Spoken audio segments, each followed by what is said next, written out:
here's the thing. A lot of members of the left are starting to realize that wokeness is destroying America, which is why, of late, you've seen some conversations about how you're not supposed to use the term wokeness, which is weird since they made it up. And so, I'm fine with using the term wokeness. I intend on continuing to use that word. It is their fault that it became a poisonous word, not mine. It's because the idea is incredibly stupid. All right, here's the deal. Wokeness is everywhere. You can't scroll Twitter, watch a Netflix show, or even grab a cup of coffee without someone bringing it up. And you know who's not afraid to call out? Ben Shapiro. Love him or hate him, he's on a mission to tear down woke culture brick by brick. And he goes in hard. Take the word woke itself. The very people who popularized it now say we shouldn't use it. Really? Ben's not buying that. He argues they made a thing, not him. So why should he stop using it just because it's turned toxic? That's on them. His bigger point, though, is that wokeness is wrecking America. And judging by the reaction to my last video about him, the one that blew up with thousands of likes and comments, clearly, a lot of you agree. Before we continue, quick favor. If you're enjoying this content, please hit like and subscribe. Over 98% of our viewers watch without subscribing, and while it's free for you, it makes a huge difference for us. Done? Awesome. Thank you so much.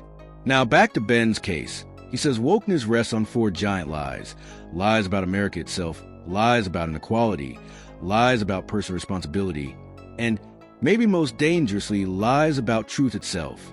That's a whole lot of deception, and Ben's not shy about calling it out. The problem with wokeness is that, bottom line, it promulgates lies. In particular, it promulgates 4 sets of lies. It promulgates lies about the nature of the United States. It promulgates lies about the nature of inequality. It promulgates lies about the nature of responsibility. And finally, it promulgates lies about the nature of truth itself. But here's where it gets juicy. According to Ben, wokeness isn't just a bad idea. It's practically a religion. And if you think about it, the analogy kind of fits. He argues it carries all the hallmarks of a cult, complete with its own strict code of conduct. The twist, though, is that this code is constantly shifting. One day you're woke enough, and the next you violated some brand new, unspoken rule. The standard keeps moving, making it impossible to keep up. Like playing a game where the rules are rewritten every time you think you finally figured them out. At a nearly impenetrable code. The code is constantly changing. It is constantly moving. You have no idea what the standard is from day to day. But that code is brought to you by a pretty sleek haste of really intelligent and woke people who will be able to absolve you of sin so long as you listen to everything they say. There is an intermediary. Ben paints wokeness as a kind of priesthood, an intellectual elite that controls the narrative and decides who gets forgiven for their sins, so long as they're towing the line. It's a sharp metaphor, and he argues that the ever-shifting rules make the system not only confusing, but downright dangerous. After all, how can anyone follow something that's constantly changing without sliding into chaos? From there, he ups the stakes by likening wokeness to a cult, not just because of its rigid dogma, but because of the way it enforces compliance. In Ben's view, if you agree, you're absolved of wrongdoing, but the second you step out of line or question the orthodoxy, you'll face the full weight of consequences. Sacrificial rights, right? People who are bad, who do not mouth the proper catechism, are immediately destroyed, and there's no forgiveness. And there's no forgiveness. The woke mob, Ben argues, shows no mercy for anyone who strays from its doctrine. It's almost like something straight out of a dystopian novel, where people live in fear of breaking unwritten rules. Only, as Ben points out, there actually are rules in this world. They're just invented by those in charge, and if you don't play along, you'll pay the price. Major brands aren't immune either. Take Ford, for instance. During Pride Month, they roll out a rainbow Ford F-150, a truck usually marketed as rugged and masculine, hauling lumber and grit. Ben's take? That rainbow truck isn't about genuine support. It's about hopping on the woke bandwagon to stay relevant and look good for cameras. But the heart of his argument goes deeper. The real gatekeepers of wokeness, according to Ben, aren't just activists on Twitter. They're the media, the New York Times editorial board, late-night TV hosts, and angry online mobs. And even they, he says, rely on their own woke interpreters to explain certain issues, sometimes to the point where they're phoning their black friends just to make sure they're checking the right boxes and dodging accusations of white privilege. Ford has decided for Pride Month, they're going to release a rainbow Ford F-150. Again, rainbow wheel rolling over a human face forever. And Ford's F-150 brand is supposed to be the manly men who are like picking up lumber in the back of their... Ben's on fire at this point, arguing that woke culture is absolutely ruthless. If you don't recite the proper catechism, you're finished. He points to cancel culture as proof. Once you're labeled problematic, there's no forgiveness, no matter the mistake was decades old or just a misunderstanding. Cross the line and you're canceled, no second chances. In Ben's view, that unforgiving mindset is what makes wokeness so dangerous. It leaves no room for nuance, growth, or redemption. Everything is black and white. So how do you survive in this woke world? According to Ben, it's simple: listen, repeat, and follow the script. But if you dare to think for yourself, good luck. Intermediary between you and wokeness.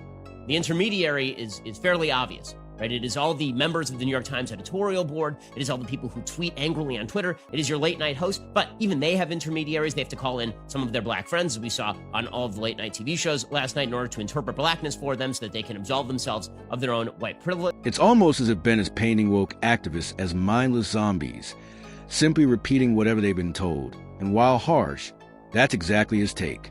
From there, he dives into one of the most heated flashpoints in the culture war: the distinction between sex and gender. Woke culture argues that the two are completely separate, but Ben flatly rejects that idea. For him, gender is inherently tied to biology, and any attempt to separate the two is, in his words, nonsensical. Religion of wokeness suggests a bunch of conflicting things, and the only way to avoid the conflict is to just listen and repeat. Listen and believe. Right? That's the basic idea here. If gender isn't tied to biological sex, then what's the point?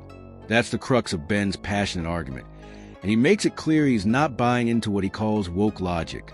To drive it home, he even references his friend Matt Walsh's now famous question: what is a woman? Simple enough, right? Yet when Ben posed that very question to a trans activist, the response he got was nothing but silence. Sex and gender are two different concepts, but gender is tied to biology. So one of the big problems that you see in sort of the argument in favor of trans rights is this notion that gender and sex are completely separable. They're not completely separable. If they are completely separable, then this means that identifying people by their subjective gender really has no relevance as to whether they are a male or a female. They try to dodge the question by accusing Ben of using a logical fallacy. But let's be honest, it was a clear deflection. According to Ben, that's a common tactic. When pressed with tough questions, woke advocates often pivot or shift the blame back onto the person asking. But Ben didn't stop there. He went straight after medical consensus on trans issues, arguing that politically motivated doctors are pushing a false narrative. In his words, if a doctor denies the biological differences between males and females, they're not practicing real science.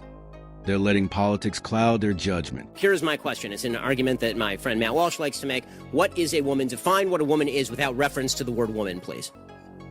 Bold, right? At this point, Ben isn't just taking shots at activists. He's calling out the entire medical establishment for, in his view, bending to woke ideology. And then comes his mic drop moment. He declares that anyone who tells you a male can be pregnant isn't a doctor at all, but an activist.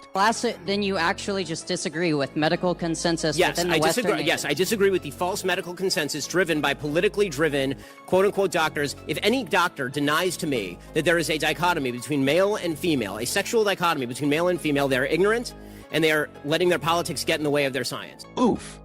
That's the kind of statement that makes you pause for a moment, because whether you agree or not, Ben isn't pulling any punches. The most ironic part of woke culture he highlights is a claim that both speech and silence can be considered violence. That's right. If you say something someone dislikes, it's violence, but if you stay quiet, that's violence too. In Ben's view, it's a no-win situation that borders on the absurd. How can meaningful communication exist if every action or inaction is framed as offensive or violent? I suggest to you that there is such a thing, for example, as a pregnant male is not a doctor, they are an activist. He even jokes that America's next form of communication might have to be miming or tap dancing, since, as he puts it, both speaking up and staying silent now seem to be off limits. We have heard that speech is violence. So if I say something you don't like, I have enacted violence upon you. I used to hear this when I would speak at college campuses. People were literally chanting speech is violence when I spoke at UC Berkeley. Also, silence is violence. So if you don't speak, that's a form of violence. So If you do speak and we don't like it, that's violence. If you don't speak, that is also a form of violence. Funny, sure, but Ben Shapiro is making a serious point. In his view, wokeness is like a virus, infecting everything it touches, and he's far from the only one who sees it that way. He argues that for people who stepped away from traditional religion, wokeness fills a kind of God-shaped hole, acting as a substitute belief system where signaling virtue and dividing believers from non-believers becomes the new moral framework. Religious nature of wokeness is incredible. It is a substitute for religion. People are filling a God-shaped hole in their hearts with performative virtue signaling. And what the virtue signaling is really designed to do in the end is to separate you off from the non-believers. Does it really make sense to call wokeness the new religion, complete with rituals and high priests, or is Ben Shapiro just stretching the metaphor too far? Some argue he makes a fair point, while others see it as stirring controversy for its own sake. What do you think? Does he have a valid argument, or is this just provocation? Share your thoughts in the comments. And if you enjoyed this video, don't forget to hit the subscribe button and give a thumbs up, because there's plenty more content like this coming your way.